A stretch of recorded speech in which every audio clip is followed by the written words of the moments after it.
So for 2026, I think what we want to do is we want to do more campaign trading. So we're going to do a lot more campaign style trading. We're going to trade a lot of the index futures and market ETFs. And the very first trading plan we're going to discuss for 2026 is the 60 DTE put credit spread strategy and SPY and QQQ.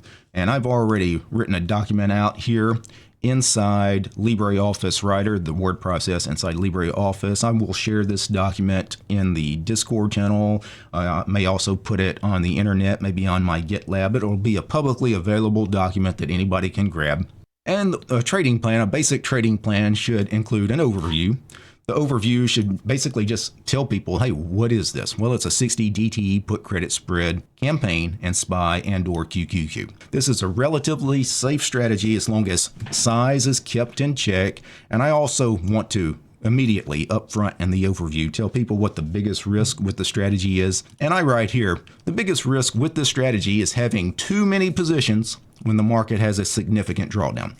Because one of the downsides of defined risk spreads is they are harder to defend than naked options. That's just the nature of these things. Naked options are easy to defend because you can always add other options to it to spread it off or create a strangle, create a straddle. You can do a lot of things with naked options that you can't really do with a spread. Because a spread, I mean, you started life, as a multi-leg strategy. So a lot of times when you put on a defined risk trade, it either works for you or it doesn't, and you can't do too much to defend it. If it goes hard against you, a lot of times you just have to eat the max loss. And that's why the biggest risk with this strategy is having too many positions on when the market has that significant drawdown, because you don't want to have to take a max loss on, 4, 6, 10 positions, right? So as we're campaigning into these, as we're putting on new trades every week, every couple of weeks, whatever time interval you want to use for campaigning these, you have to make sure that you never have too much of your net lick account value tied up in these things, because eventually the market will turn on you, and you got to make sure you survive that event. So the next block here, trading objectives. What's your primary goal? And this could be a number of things. For this, I just wrote down premium collection, right? Because it's a short option strategy. I just want to collect some premium every week selling these, or every month, whatever time frame you happen to be doing these. My secondary goal is also I want to diversify a little bit by using a defined risk strategy. I sell a lot of naked puts on things like ES, MES. I do a lot of short puts. So every now and then, doing defined risk trades like a put credit spread instead of just a short put is a nice way to diversify your portfolio. It changes things a little bit, especially as far as with Vega risk, which is volatility risk. A lot less volatility risk on a put credit spread than just a naked short put. So target annual return, I mentioned 10 to 20%. The market, the S&P 500, tends to return about 10% on average, annually. That's kind of what it typically does. I want to do a little better than that. And when you backtest this thing, it tends to do a little better than the market. So I'm putting that as a 10 to 20% return. It's possible we could even, do a little better than that. It'll depend too on how aggressive you are with these, how much risk you want to take, how many of these you have on. Time commitment. Minimal, right? There's not much to these. You'll put on a new trade every week or two, and then that's it. You manage it once a month, right? You put it on 60 days, and we're going to manage them at 21 DTE. So there's very little you need to do with these. Also, because we mentioned you can't really defend these. There's very little management involved. If a trade goes against you, you really don't have to spend a lot of time monitoring these kinds of trades. Now, outlook and bias. So directional assumption, this is a bullish trade. You want SPY or QQQ, you want it to go up. Technically, we're selling these a little out of the money, so they could be considered a neutral to bullish trade, but we're just going to be barely out of the money. We really need the market to move up when we do these. Time horizon, about 40 days, because if we're putting it on at 60 days and we're out at 21, you got about a 40-day window that you're worried about. So, if you think the market in the next 40 days is going to face some struggles, some turmoil, then maybe, you pause that campaign for that time. Factors to consider: market crashes and lengthy bear markets, especially. If you had a year like 2022, which was a year-long bear market, you would seriously damage your account if you just kept on selling put credit spreads and SPY and QQQ over and over again. So it's very important, if you identify that, hey, we may be in a bear market and it may last a while, you probably need to stop this campaign. So entry rules, we're going to do these at 60 DTE. And here in this document, I mentioned I'll put one on every week. If that's too big of a trade or too often of a trade, you can do it every 2 weeks. You could do one a month, or you could just do one period and just, hey, when one comes off, you put on the next one. However you need to size this for you, you would basically you would alter this document for your use.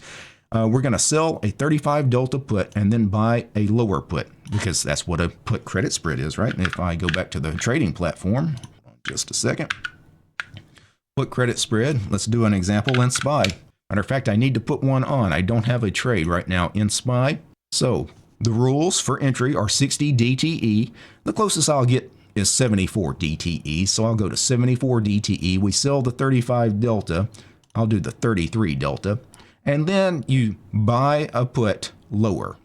You can do a $5 wide put, and this will be the smallest trade you can get. If you want a bigger trade, do $10. You want a bigger trade, 15, 20, 25, size it whatever you want. In some cycles, you do get dollar wide strikes. If we went to the 53-day cycle, which is still pretty close to 60 days, I could do the 35 put, and you could even do like a $3 wide, a $2 wide if you really wanted a tiny little trade.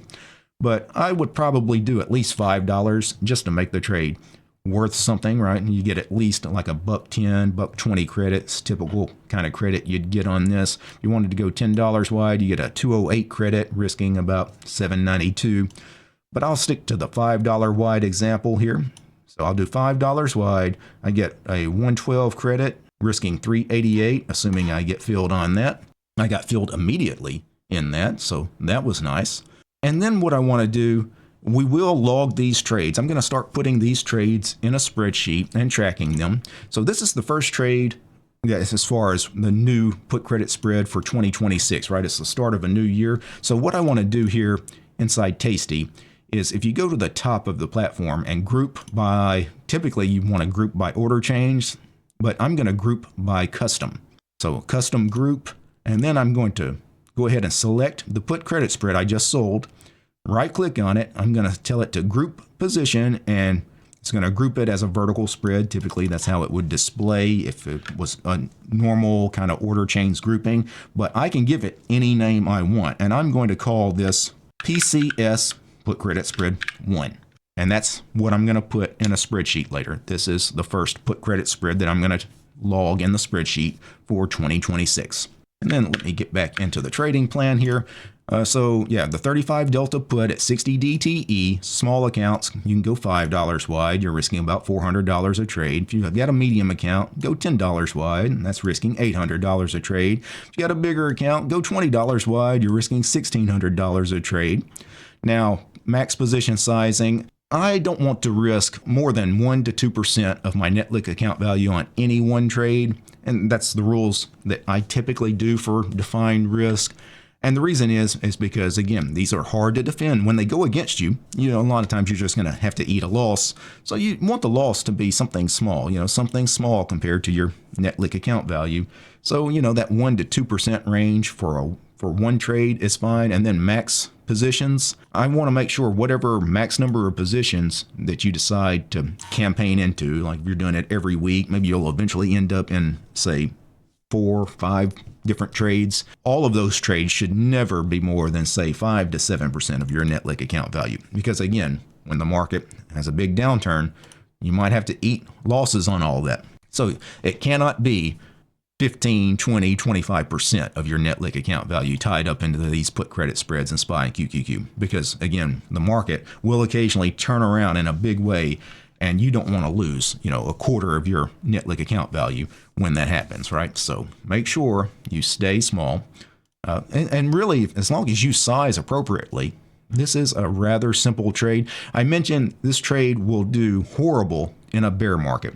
So, most of the time we're in bull markets or sideways markets. But if you're in a trending down market where the market is just stair-stepping lower for a number of weeks or a number of months in some cases.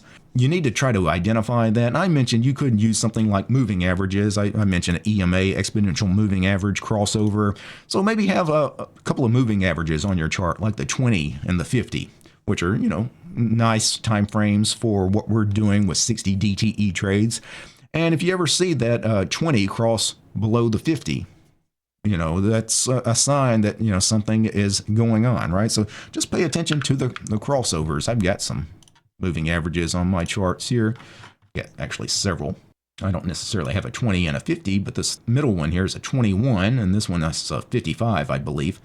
And clearly this is right now the market, the SPY, is in a bullish trend. But you can see back in February of 2025, when these moving averages flipped over, that's clearly a sign that we're in a downtrend, right? This is a bearish trend. Maybe you would pause selling some of those put credit spreads as the market is doing this until it flips back around.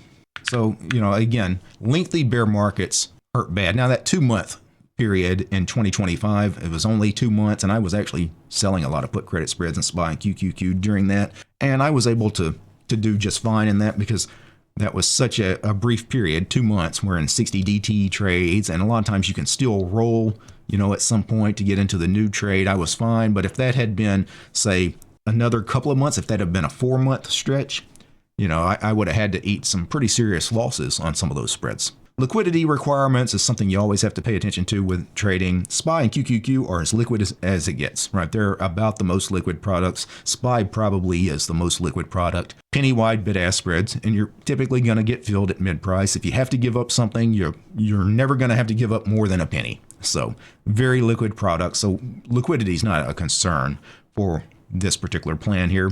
Our minimum premium, so if you're doing a $5 wide spread, you got to get at least $1. Realistically, I want to get a $1.20 is great in SPY.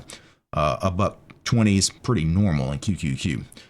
SPY is a little less volatile, so you might have to settle for a $1.05, a $1.10, but you got to get at least $1. Otherwise, what's the point, right? Risking $4 to make $1. If you have to, maybe the 35 delta doesn't give you that dollar, you bump it up, go to 36, 37 deltas for the short put. Whatever it is you need, but just make sure you get at least $1. And then minimum risk reward, I want to risk no more than 4 to make 1. If the risk reward is worse than that, then you need to bump up the strikes. You need to get a higher delta on that short put. And then I give some examples. $5 wide spreads, you must collect at least $1. If you're doing $10 wide, obviously you need to collect at least $2. If you're doing $20 wide, you need to collect at least $4. Exit rules are simple. We're going to exit at 50% of max profit or 21 DTE, whichever one comes first. And then trade management. If you want to roll at 21 DTE, if you can do so for a credit, you can. There's nothing wrong with rolling as long as you can do it for a credit. If you can't roll for a credit, then you probably should just exit the trade for whatever the trade is. It's a loser at that point. Just take that small loss and then put on the new trade. As far as assignment risk, there should not be assignment for something you're managing at 21 DTE. That should almost never happen. It should practically never happen. But if for some reason you were assigned on the short put of a put credit spread, that's fine. You still have the long put as part of it, defining your risk. Technically, it's still a spread, but maybe buying power is now an issue because SPY and QQQ are very expensive products. You just turn around and close the whole thing. Close your shares plus the long put, get out of the whole thing, and then move on and put on the next trade. The Greeks, it's very important in these plans. I want to make sure everyone understands how delta, theta, and vega affect any strategy we deal with. Delta's obviously positive, right? It's a bullish trade. We talked about that. That's easy. Theta is also positive on anything that's primarily a short options trade. We want the passage of time, right? The passage of time helps the position. And then vega, which is volatility. Short options are typically vega negative plays. Volatility decreasing helps the position, right? Obviously, volatility increasing hurts the position. And then I did a 5-year back test inside TASTYTRADE, and I share the results here, which you guys have seen the back test before. And I go to the back test here. I've already run it here. But in the last 5 years, basically, we had a 131% return on capital for the 5-year back test compared to 79% buy and hold. Now, some of this will depend on, type of an account, how much margin you're able to use. But we know the trade obviously has positive expectancy. This trade does work. If you just do it over and over and over again, you're practically guaranteed. Now, in this particular case, this looks like this was a 3-year backtest. That is not what I wanted. I wanted a 5-year backtest because that's what I wrote in the document. So let's do January 2021 here. Do that. We'll run this on camera here, but it's going to have similar results. The only reason I wanted to make sure we did a 5-year backtest instead of the 3-year is we want to get the bear market year of 2022, which we know, again, is horrible for this strategy. But even if you did this through 2022, which is going to suffer a big drawdown, you lost half of your account in 2022. That's why it's important to kind of identify those bear markets and not trade through it. But even trading through 2022, because of the strength of the other 4 years in the backtest, 135% return on capital in 5 years versus 85% compared to buy and hold. Looking at the details, you win on 79.1% of your trades.